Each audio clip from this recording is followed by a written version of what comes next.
It's not even Bastille Day yet, and already France is in the throes of its third heat wave of the season since the start of June, with hospitals overwhelmed, wildfires raging, riverbeds running dry, work and study disrupted. The nation appears, well, woefully unprepared at times. There's even a shortage of ice. Many of you reacted strongly to our show, which asked whether air conditioning's the solution. We'll briefly tip another toe into that heated discussion, and more broadly ask why new construction has so far fallen short in delivering the promise of smarter structures touted as warmer in the winter and cooler in the summer. Reminder that most don't have the luxury of building a brand new home from scratch. Can Paris, for instance, preserve the aesthetic charm of its trademark zinc rooftops without turning upper floor apartments into ovens? How to help those who cannot afford expensive heat pumps or elaborate insulation. As climate change accelerates inequality, there's the competition for the water needed to grow our crops, cool our nuclear plants, and replenish the soil. With the trend these days in favor of loosening regulations, where do policymakers put their foot down? Today in the France 24 debate, how to adapt to the record heat. With us, Stéphane Kirkland, co-president of ICEB, the Institute for Eco-Friendly Building Design. Welcome to the show. Thank you. We welcome back Thierry Brosse, visiting professor at Sciences Po's International Energy Transition Department. Welcome back. Thank you. Lucas Chabalier is advocacy officer at the climate finance advocacy group Agir pour le Climat, Act for Climate. Is that how you translate it? Thanks for joining us. And from Cambridge, England, Ronita Barden heads the Sustainable Design Group in Cambridge University's Department of Architecture. Welcome to the show. Thank you.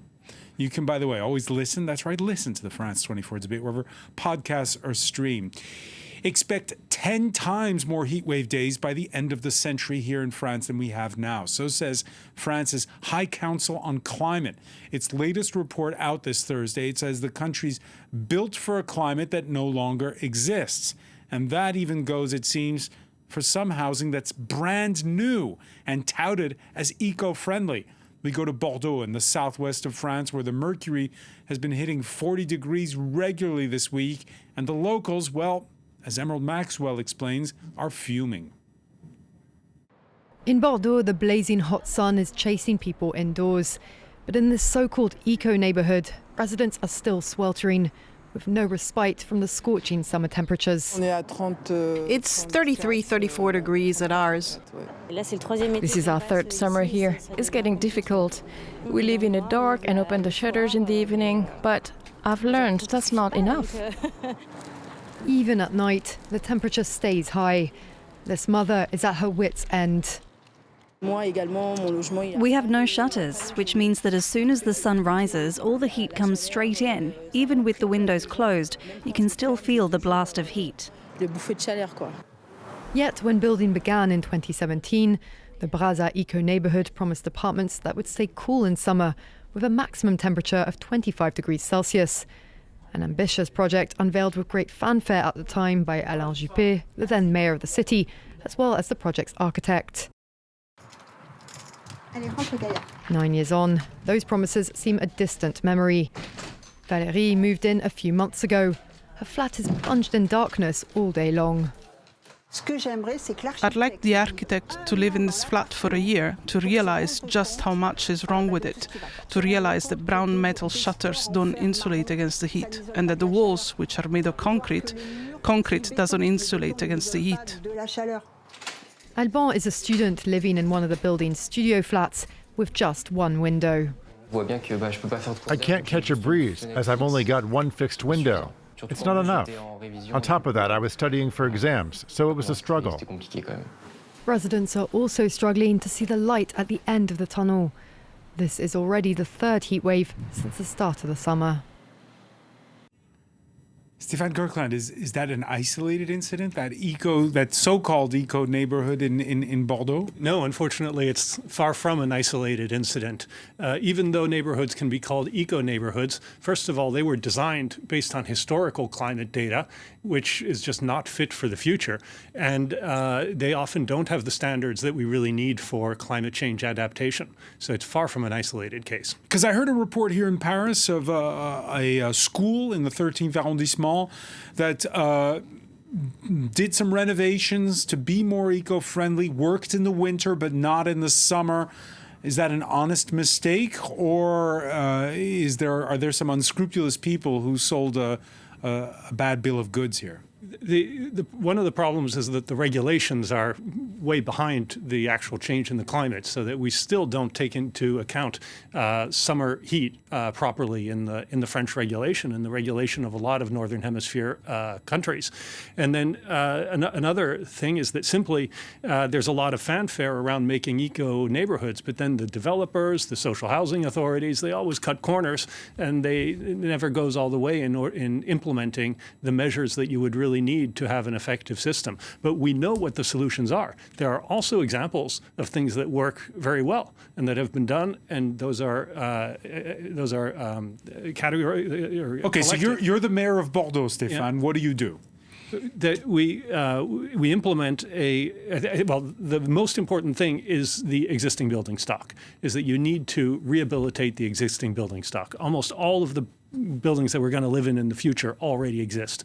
So you need a massive campaign to implement passive measures, solar protections, ventilation, better insulation, introducing thermal mass, protecting the roofs, all these things that you need to do at large scale on the existing building stock. Ronita Barden, can those apartments that we saw in that report, can they be fixed?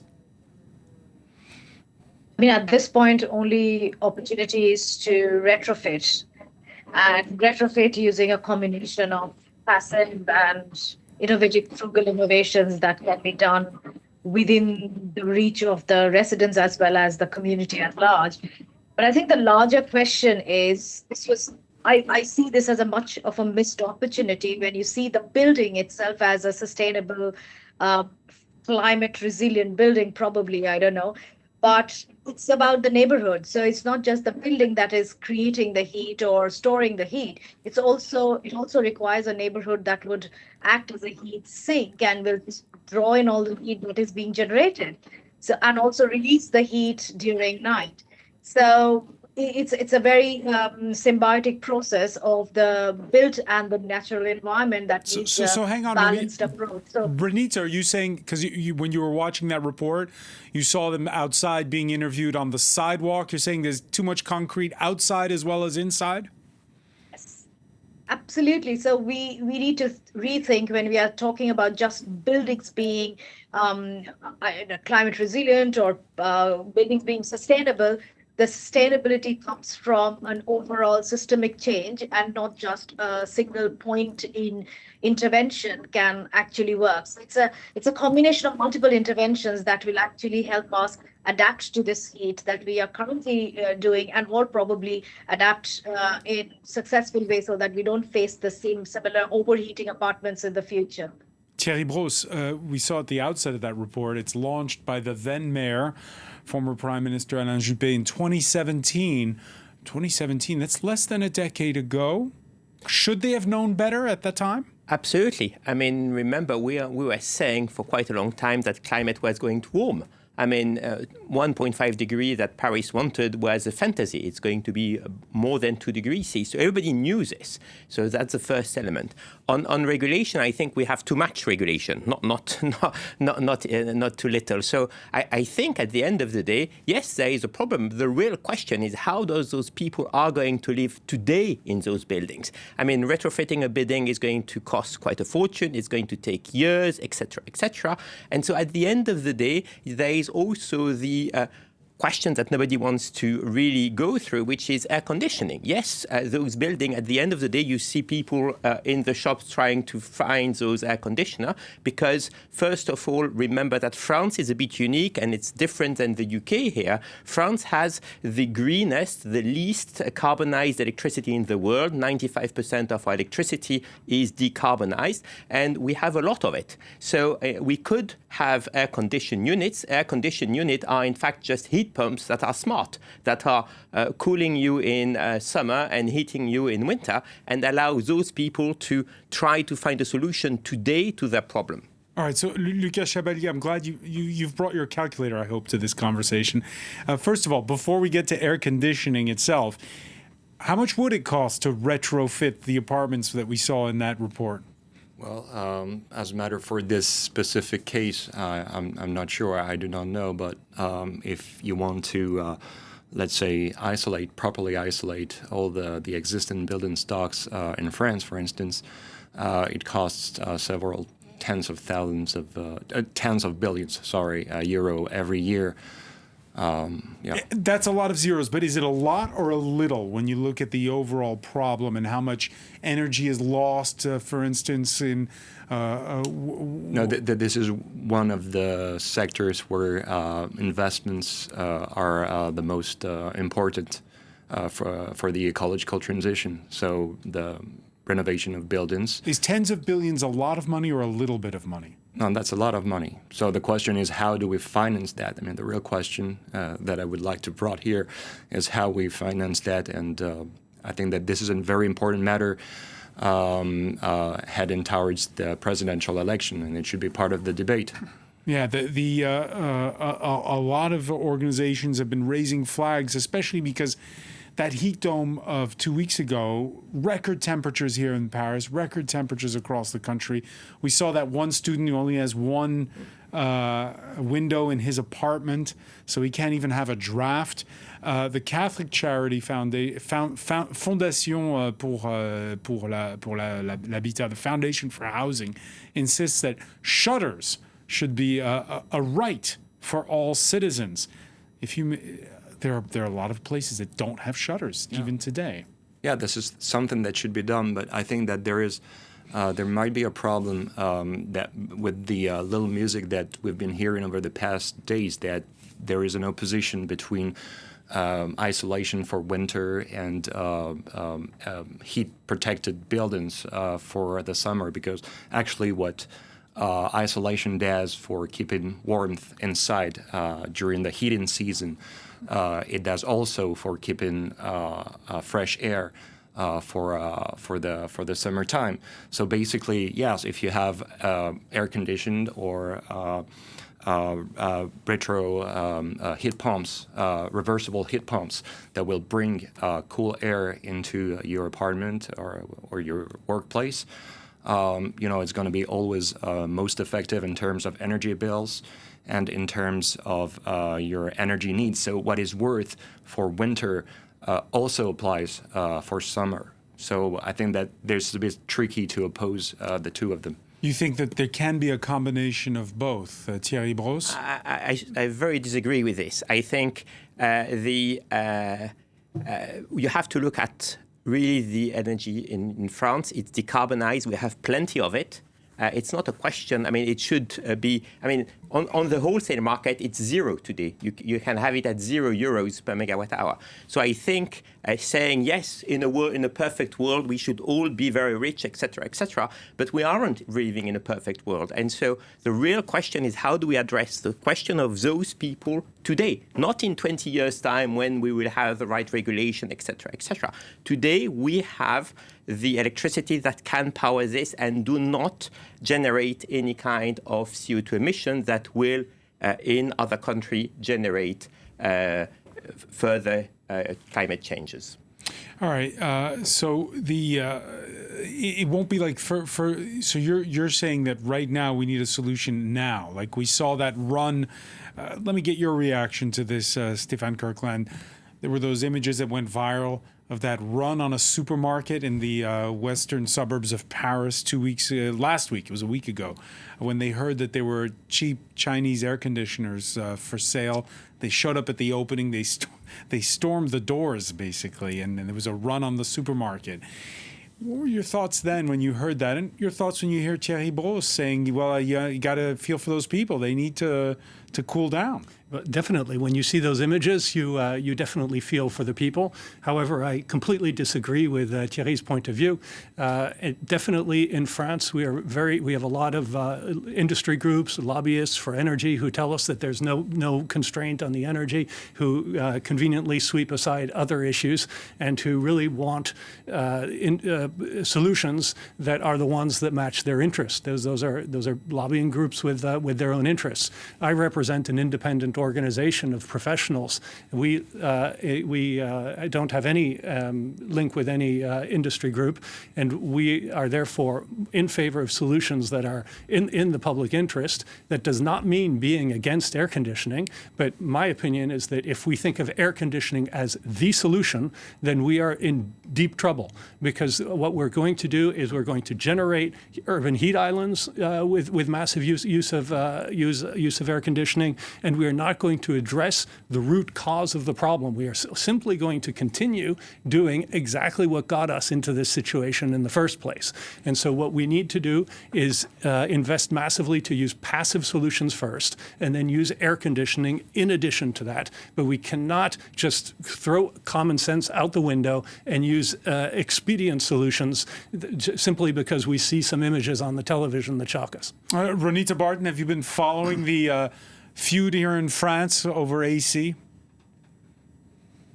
Yeah, absolutely. And I don't think it's not just France. It's probably here in the UK today, we are facing almost the highest temperature of the second heat wave. And yes, it's a knee-jerk reaction. Let's get air conditioners. We cannot air condition ourselves out from this heat at all. And I believe the calculation to show that, okay, energy is nearly zero today. Let's mandate air conditioner in every building. What happens to that total energy curve then when every building now starts installing air conditioner? Are we still at net zero? Are we still at positive zero? Or are we looking at a future where our decarbonization targets are pushed 50 years down the line? And is that a solution at all? So I completely agree with Stefan saying we need to really address the root cause.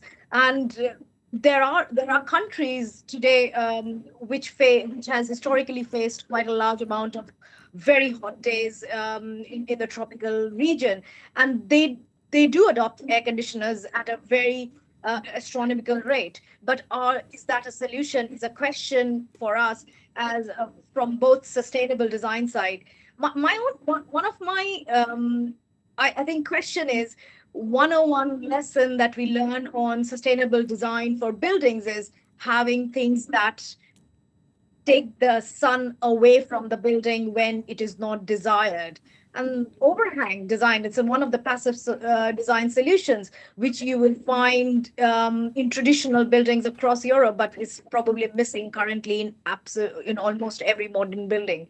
So yes, air conditioners are almost like treating heat as an emergency and then forgetting about it. But we should not forget that this is something will be a new normal. We don't have any data about it. We just can predict. And the predictions does say that we're going to face this more regularly and more intensely. Yeah, over in the United States, where they've been used to the high heat and the high humid heat, which we don't have here, their solution in summertime is to either go to the movies or the mall. Here you can go to the museum. You can go to the Louvre. The world's most visited museum uses the water from the nearby River Seine to cool in the summer and warm in the winter. Of course, not everybody lives within 50 meters of the Seine. So what do you do, Ronita? So, as I said, at this point, we need to short term, we need to understand how can we retrofit. We have a lot of solutions. We have fabric canopies in streets. That has been quite a climate solution for a long time, not recognized as a climate solution, more of a cultural solution. But we need to think as a system. It's a building cannot cool itself down alone. It needs to be part of a system that enables it to cool down. So we need to think retrofit not just from inside the homes, but also from outside the homes. And so neighborhood solutions for cooling is a must. And there are cities that are trying to adapt as an emergency response, but these need to be integrated. And I think there's one more opportunity here where all these new buildings that are coming up, or all the investments that are going on in improving the building stock to combat with this heat, should also look at the cost of co-benefits that they are reaping. So in the end, then whatever investment comes in, it probably gives us multiple layers of benefits. All right. Paris will always be Paris, just like in Gustave Caillebot's 1877 painting of the Place de Dublin on the right bank of the capital. Now, you can either go to the Chicago and see it at the Impressionist painting where it hangs at the Art Institute, or you can go to the 8th arrondissement and see the square for yourself. The styles have changed, Thierry Brosse, but the roofs look exactly the same as in that painting back in 1877. So what do we do? Can we keep our zinc roofs in Paris, which are so aesthetically beautiful?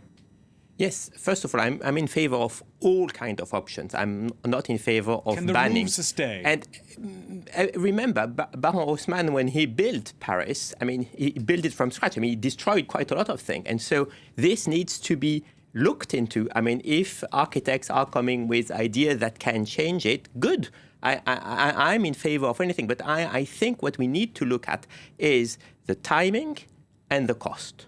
Timing and cost. And at the end of the day, if you leave it to the market, the invisible hand of the market will select what is the best for the people. That's, I think, is very important. And yes, perhaps at the end of the day, there may be of those roofs that needs to be changed one way or another. Again, I can understand that people are against it, but if you go to Greece, for example, if you go to Athens, you'll find out that all the roofs have now those solar water boiler. Again, if I show this to any kind of architect of des Bâtiments de France, he will tell us that's unacceptable. But that's how the modern Greeks are living. I'll give you another example. I come from a country in the south where they want to stay the roof exactly the same because it was Cézanne's painting, okay? True, but at the end of the day, you can't put solar panel. So at the end of the day, we need to change and we need to adapt, and we need to adapt for the people, not for any kind of bureaucracy or regulation. All right, so Lucas Chabalier, your thoughts on this? Do you preserve these old buildings the way they were, or not? Well, you have to. I think that there might be a compromise with the architects of Bâtiments de France. Maybe work together and see how we can move forward. But there are already solutions for historic buildings that you can isolate or renovate. It's not doomed to failure that we are unable to do something with historic buildings. Stefan Kirkland? Yeah, we as an organization with architects and engineers strongly agree with that point, that there's a lot we should be doing to change heritage buildings. We should be much more open-minded, and we should adopt. Haussmann was a modernizer. He put down half of Paris in order to build what was the most modern structure and most modern city at that time. This is in the second half of the 19th century. This is between 1853 when he was appointed and 1870. And in the 1920s, 1930s, we built a lot of social housing, what's called the HBMs. They were also very innovative at that time, but now we're hampered in adapting them to today's climate by heritage rules that we think are really Do those zinc roofs have to go? Do the what have to The go? zinc roofs that you have. No, there are people in this newsroom here who live in those upper floor apartments. So. I think there's a very clever solution that I've seen applied, which is to keep the zinc roofs, but to ventilate them from beneath. So in other words, we have to rethink completely how the upper floors of the Haussmannian buildings work, and to do like they do in Africa, so ventilate under the roofs and separate the heat from the roof from the actual building. So it's lots of innovative solutions like that we need to make, but it's certainly not small and painless things. And it are things that are going to have an impact on the aesthetics of our city. But our city has been evolving for thousands of years, so it should continue. How fast? Because there seems to be an acceleration of the heat, right? This is, what is it, like something like 7 or 8 of the 10 hottest years on record here in Western Europe have been in the last decade. So how fast can we go? There's an acceleration, but the big problem is that we're way late out of the starting blocks. Can we go faster? We can go much faster, and all the solutions that we've been talking about are only implemented at a micro scale for right now. And we need to. It requires investment. It requires training. There are organizations that are training craftspeople to do all these things. So we need a large scale societal commitment to this, and not just seeing a few images on television. It's amazing to me that so many people talk about it right now, but in October, November, are we going to continue to have the same commitment to solve the problem, or are we just going to forget about it and rediscover it on the next news cycle next summer? So that's really what it's all about. Lucas Chabelier, there was, to be in line with European regulations, there was this subsidy called MaPrimeRénov' in French that was instituted in order to make people get to norms. You know, there's this listing, what is it, A to G, I believe, in terms of G being the worst in terms of how energy efficient your home is, and you could apply for this. But there's been complaints that the government goes and stops and starts allotting this prime rénov' according to the new cycle, and also that it's really complicated to apply. You basically need an army of accountants to make it through the paperwork. Well, maybe not an army, but that's true that it changes too often. I mean, the rules, and part of the problem is that last time actually the budget was already over. So basically, they had to suspend the MaPrimeRénov' for a while, and when they reopened, they had to change the rules again. But normally, you have for deep renovations, you have Mon Accompagnateur Rénov', which who can solve part of the complexity. What's a fair way of subsidizing this renovation of homes? What's the fair way to go about it so that people can get it done in a timely fashion? Yeah, but what was implemented back in the beginning of 2024 was heading in the right direction, but it stopped, and then that's the same thing over and over again. But there was an important reform of NPR at the time to match the trajectories and objectives of the Secrétariat Général à la Planification Écologique. Planification Bureau. Planification Bureau. Yeah, but that's an important stuff that people were asking to have some kind of pilot and consistency in public policies. So there's a lot of red tape. Thierry Brosse, can it be done simpler? It's a lot of red tape, and it wasn't very efficient at the end of the day. I mean, at the end of the day, we started this show with something that was supposed to be an eco-design and failed to be an eco-design. And so what we've seen is also those renovations at the end of the day didn't deliver exactly what the people were expecting. So, and this is why I'm saying, I mean, there are way too many regulations in France. And so at the end of the day, you have two groups of people. You have a group of people that you need to help. Remember, the French state is nearly bankrupt, so it can't help everybody in this. And you have a group of people that perhaps is able to do it by themselves.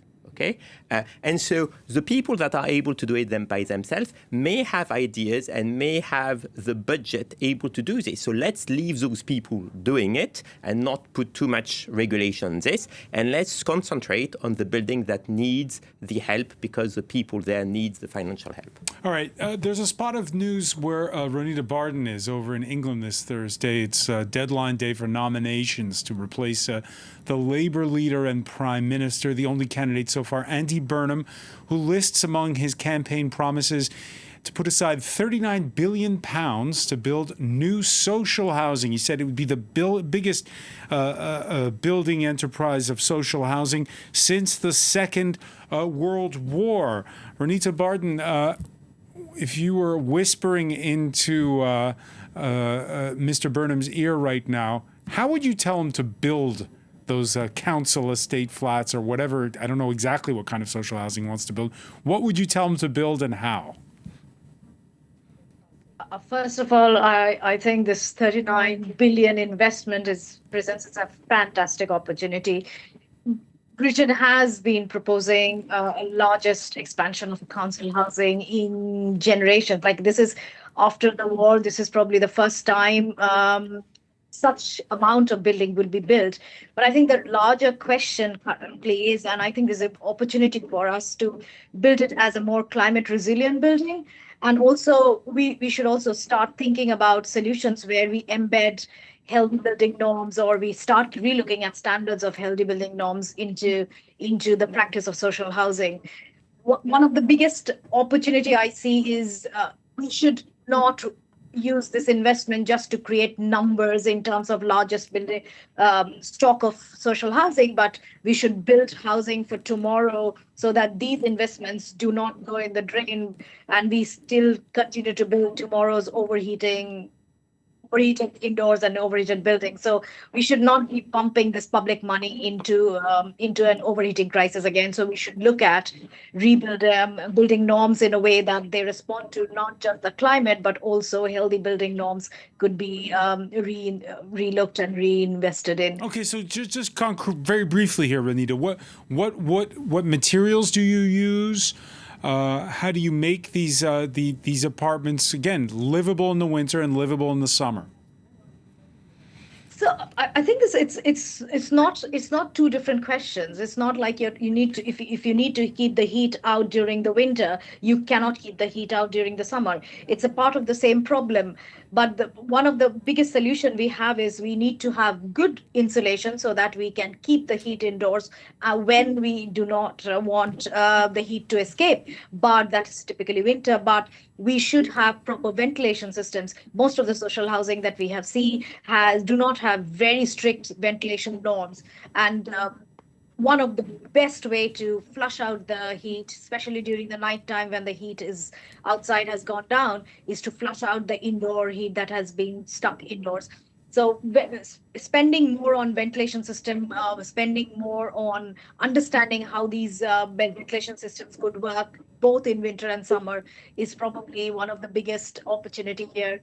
Material-wise, we have lots of new materials that have come up that keep the solar radiation away from the building in itself so that it reflects out the majority of the solar radiation. I think that's, we have super cooling paints that work during summer. So these sort of things that primarily keep the heat away. And the second is prevent the buildings from building up the heat indoors especially during the nighttime. So flush out the nighttime heat. These are two different problems which could be tackled very easily with passive design solutions with an addition or an adaptation of some mechanical cooling. Mechanical cooling. Stefan Kirkland, proper ventilation. It's the second time that's come up in this conversation. Yeah. Isn't this something that we've known about for centuries, how to properly air out a house? I mean, why is it? Why does it seem like such a challenge? We've known about it for centuries. We've also forgotten about it. So modern building, especially in the second half of the 20th century, has moved us to create essentially thermos bottles that are closed and that rely entirely on mechanical ventilation systems for ventilation for sanitary reasons. So we've actually forgotten the ancestral and the age-old techniques in order to live with the environment and with the climate as it is. And that a lot of the passive techniques that we've been talking about today are just connecting back with those. And in the case of Europe, that is now exposed to new challenges with the extreme heat, learning from other parts of the world where they've been confronted for this for a long time. So in Iran, where they have wind towers, in Arabic countries where they use outdoor canopies for shading, ways of using water and trees. There's a whole array of things that we have to relearn, actually, and we get away from this focus on more and more layers of technology to solve every problem. Because if we keep going in that direction, we're forgetting about resilience. Because what happens when we're entirely reliant on electricity and air conditioning, and there's a power outage? Then we'll have a real large-scale sanitary emergency on our hands. Thierry Brosse, here in France, we're a country run by the people who've gone to the big engineering school, the École Polytechnique, right? We love big projects and lots of electric circuitry and big nuclear power plants. It's not as sexy, is it, if we're just talking about ventilation? No, but I agree. I mean, we should use all techniques available. I disagree with the fact, yes, there are blackouts, but again, the grid is supposed to be resilient and has been resilient in France. So it's a bit unfair to say that the French grid wouldn't be resilient. But my question would be, if you're a new UK Prime Minister, you put 39 billion on the table. The real question is, when are those new flats going to be there? And aren't this new Prime Minister in the UK going to do exactly the same mistake as Mr. Juppé? Lucas Chabalier?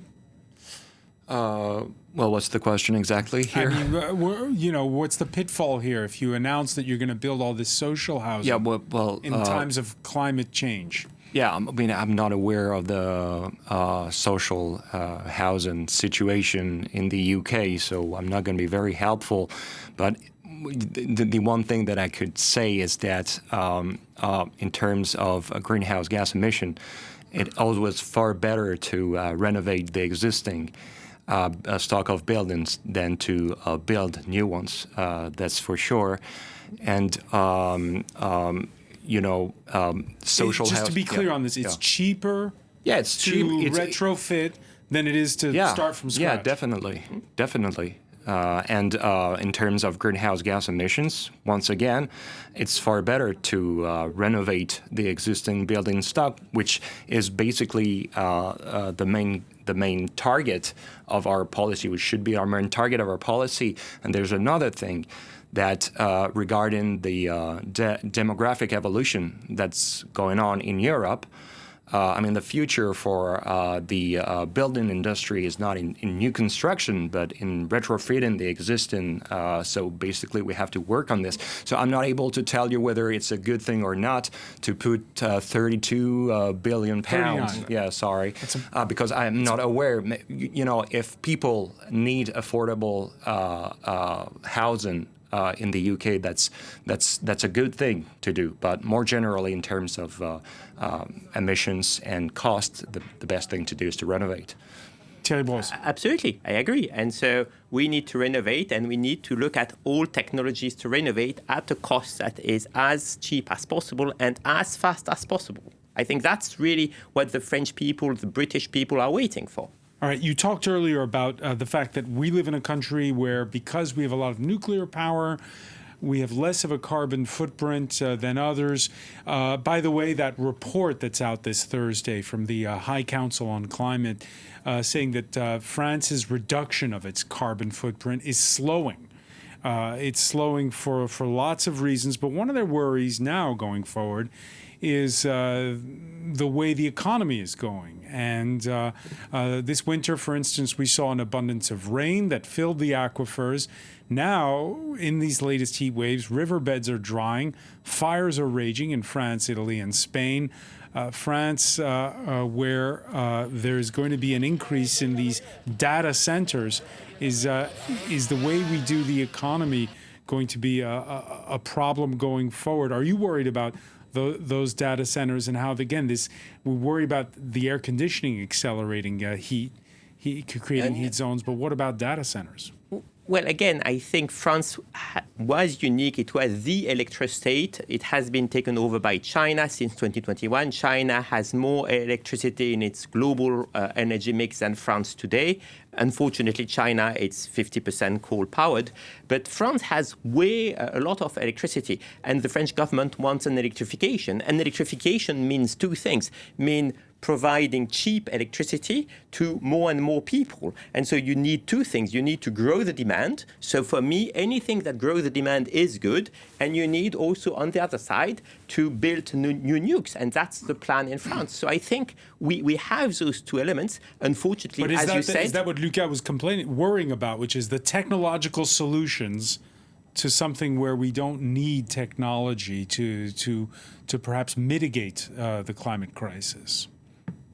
I'm happy to see any others, but the failure of Monsieur Juppé shows me that I need to be a bit cautious about techniques that haven't been implemented or have been implemented only in the labs. Stefan Kirkland? There's a fascinating paradox about this narrative of saying that we've got plenty of electricity, plenty of energy, that it's not a problem, yet somehow we need to stimulate the demand and that we need to have more and more demand. That seems like a contradiction to me. And what it seems to me that the focus should be on first reducing energy consumption, second, meeting the residual demand with a mix of technologies that will definitely include nuclear and renewables, but that the focus, you cannot say, as the French government has clearly done, that we need to fund a massive new program of nuclear build, and then we need to stimulate demand in order to have an outlet for all that energy, that electricity we've created, all the while keeping a building stock, which represents about 35% of the electricity consumption in France, a building stock that is totally inefficient from an energy point of view. So we should first focus on retrofitting all of that in order to decrease the demand as much as possible. And then we ask ourselves the question about how we meet that demand. How we meet that demand. Ronita Barton, you heard Stefan Kirkland worrying that it's according to the weather cycles that we focus on the topic. Yeah, absolutely. And not just that, I believe this thing is a very wrong binary. Nuclear may provide us with low carbon electricity, but it doesn't remove the need to reduce the demand, which I think Stephen also said, and I would reiterate it, with the warning that extreme heat can also stress energy infrastructure, which includes nuclear power plants when river water is already too warm for cooling. So apart from critical infrastructure going into shock because of different other effects of warming weather, but our first goal should be reduce the demand by retrofitting our homes, reduce the indoor overheating demand so that we don't need that demand anymore, and then look for more cleaner power, then look for, which includes probably nuclear, where I think it's politically and technically much more viable, but it doesn't serve to be much more resilient. So energy security is not about producing more electricity, it's about designing our cities, our buildings, our neighborhoods that need less energy to keep us more alive, healthy, and comfortable. So I believe it's a question of looking at how much demand do we need to cover to have a much more decent life. Right now, 5 nuclear reactors in France, it's a small amount, but still, are either stopped or slowed down because the rivers are overheating. Now, the worry about where the economy goes, among the jobs that artificial intelligence for sure won't be killing anytime soon, ice delivery person. Hospitals last month here in France got donations from nearby fast food restaurants as they faced an acute shortage. Keeping cool in the heat will be essential. 20% of my revenues are going just to ice. It's huge. Given the heat forecast for Sunday, I've decided not even to try and sell.